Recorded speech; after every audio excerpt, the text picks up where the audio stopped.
देहाती वकील के पॉलिटिकल इशू पे एक नए वीडियो में आप सभी का स्वागत है। आज हम बात करने वाले हैं एक ऐसे ही पॉलिटिकल इशू को जो आपको आए दिन सुनने को मिल जाएगा। उस बडीज का नाम है, जिसका नाम है ईडी। अभी हाल में ही रिसेंट में एक फोटो वायरल हो रहा है जिसमें तेजस्वी और तेज प्रताप दोनों साथ में ईडी ऑफिस गए हैं।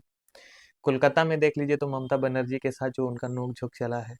तो आज हम इसको जानने का प्रयास करते हैं कि ईडी ऐसा क्या काम करती है और इसको क्या फंक्शन है और किस किन परिस्थितियों में इसको बनाया गया था और कैसे कैसे इसका डेवलपमेंट हुआ जो इतना चर्चा में आए दिन रहती है। तो किसी भी डेमोक्रेटिक सेटअप में अगर कोई बॉडीज काम करती है तो उसका काम होता है कि बिना किसी के जुरिडिक्शन को हस्तक्षेप किए ईमानदारी से काम करे अपने अपने। तो वो स्पिरिट ऑफ द कॉन्स्टिट्यूशन को मानती है। जैसे कि जितना कॉन्स्टिट्यूशनल बॉडीज है, नॉन कॉन्स्टिट्यूशनल बॉडीज है और भी अलग अलग डिपार्टमेंट के बॉडीज है।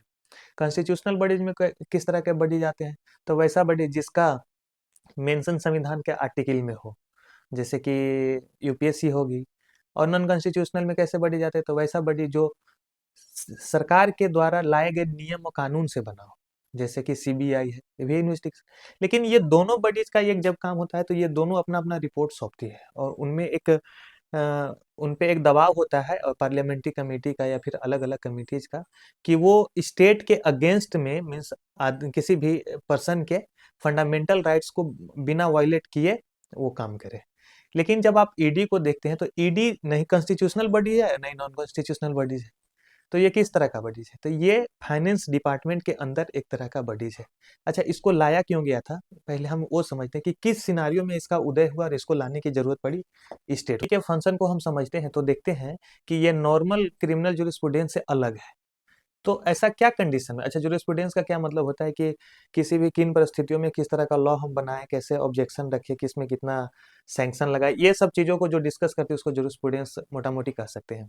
तो ये नॉर्मल क्रिमिनल प्रोसीजर के जूरिस्प्रूडेंस से अलग दिखता है ईडी। अब देखिए, ईडी को उस समय लाया गया और उसको इतना पावर क्यों दिया गया। जैसे कि ईडी का पावर में क्या है कि आपको वो बिना वारंट के अरेस्ट कर सकता है, बिना वारंट के आपको जेल भेज सकता है। तो अब सोचिए कि एक डेमोक्रेटिक कंट्री में किसी व्यक्ति को आप डायरेक्ट पकड़ के पूछताछ करते हैं, उसके बाद उसको जेल भेज देते, तो आपको इतना पावर दे कौन रहा है। तो आप कोई ऐसा कार्य में लिप्त होंगे जिसके कारण आपको इस तरह का स्टेट के द्वारा झेलना पड़ रहा है। तो ईडी लाया गया था कि जब टेररिज्म होती है तो टेररिज्म का सबसे मेन सपोर्ट या फिर बैकबोन क्या हो सकता है, तो फाइनेंस। अगर टेररिज्म को रोकना हो तो टेररिस्ट का फाइनेंशियल सपोर्ट को हटा दिया जाए तो टेररिज्म ऐसे भी खत्म हो जाएगा।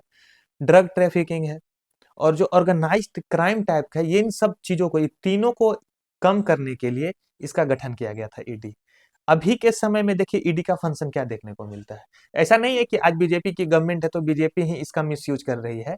आप आए दिन किसी भी दिन अगर ईडी से रिलेटेड अगर कोई बेल लेने चला जाता है तो हाई कोर्ट और सिविल कोर्ट तो छोड़ ही दीजिए, सुप्रीम कोर्ट हमेशा पॉलिटिकल टूल कह दे, अब तो किसी भी तरह का वर्ड देने से बचती है सुप्रीम कोर्ट।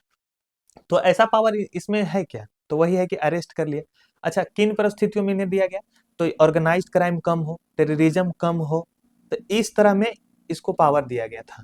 लेकिन अभी के समय में देखिए, जब बीजेपी की गवर्नमेंट थी, बीजेपी की गवर्नमेंट है, तो ये 95% सिर्फ पॉलिटिकल लोग, अभी आप इसका देख लीजिए कि 95% सिर्फ पॉलिटिकल लोग को टारगेट करके उसके खिलाफ में चार्जशीट फाइल करती है और चार्जशीट फाइल कर। अच्छा, इसका स्थिति ये है कि जितना चार्जशीट फाइल कर रही है, अब 5,000 अभी के हाल में डाटा के अनुसार 5,000 चार्जशीट फाइल की है, लेकिन केस कोर्ट में कितना हुआ, तो 30-35। तो सोच लीजिए कन्विक्शन रेट कितना कम है। तो किसी भी बॉडीज का इससे ज्यादा मिसयूज क्या हो सकता है। ईडी का मिसयूज आज पहली बार बीजेपी द्वारा नहीं किया जा रहा है। ये यूपीए की गवर्नमेंट की आप जब लिस्ट देखेंगे तो यूपीए की गवर्नमेंट 2014 से पहले ये करते थे कि 50% अपने नेताओं पे इसका इम्प्लीमेंटेशन करवा देती थी और 50% गैर अपने नेताओं को।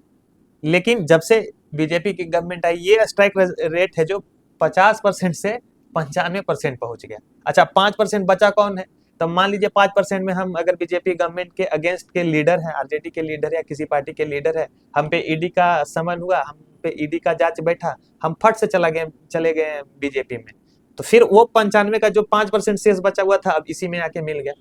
मीन्स सिर्फ और सिर्फ अपोजिशन पार्टी के पॉलिटिकल लीडर्स को टारगेट किया जाता है। अब समझिए कि एक आम आदमी और एक आम आवाम होने के नाते, अब मान लेते हैं जैसे इसमें भी फायदा था हम लोग को वहां तक एक समाज को या फिर एक डेमोक्रेटिक कंट्री को, कि जब तक एक पॉलिटिकल फिगर को आप टारगेट कर रहे हैं, चलिए आपका जब काम था वो नहीं कर रहे, तो आप क्लियरली फेल है, उस पर हमको कोई डाउट नहीं है। कि आपको ह्यूमन ट्रैफिकिंग कम करना था, आपको टेररिज्म कम करना था, वो तो किए नहीं। ऑर्गेनाइज्ड क्राइम कम करना था। आप जब अपना एनर्जी को कहीं शिफ्ट कीजिएगा तो कहीं तो आप फेल कीजिएगा ना।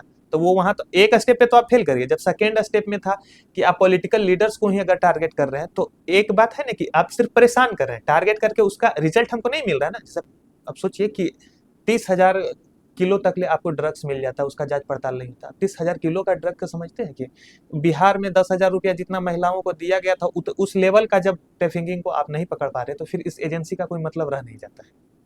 अब हम as a Indian, as a एक स्टूडेंट और एज ए एक नॉर्मल आदमी, समाज का दिक्कत इससे क्या है कि जैसे कि जिसको आप जिस चीज के लिए आप बनाएंगे वो तो आप काम कर नहीं रहे, तो वो काम नहीं कर रहे, तो जो काम आपको करना चाहिए वहां पे तो आप फेल कर गए।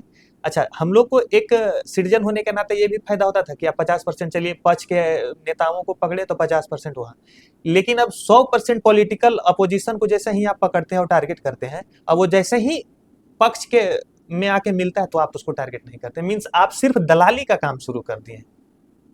तो ये ईडी का सबसे बड़ा खेल और खराब खेल का है। अच्छा, समय रहते ऐसे हो जाएगा कि आप पे किसी संस्था पे आपका जब विश्वास उठने लगेगा, तो धीरे धीरे उठते उठते इतना उठ जाएगा कि आप पे ट्रस्ट करना ही छोड़ देगा।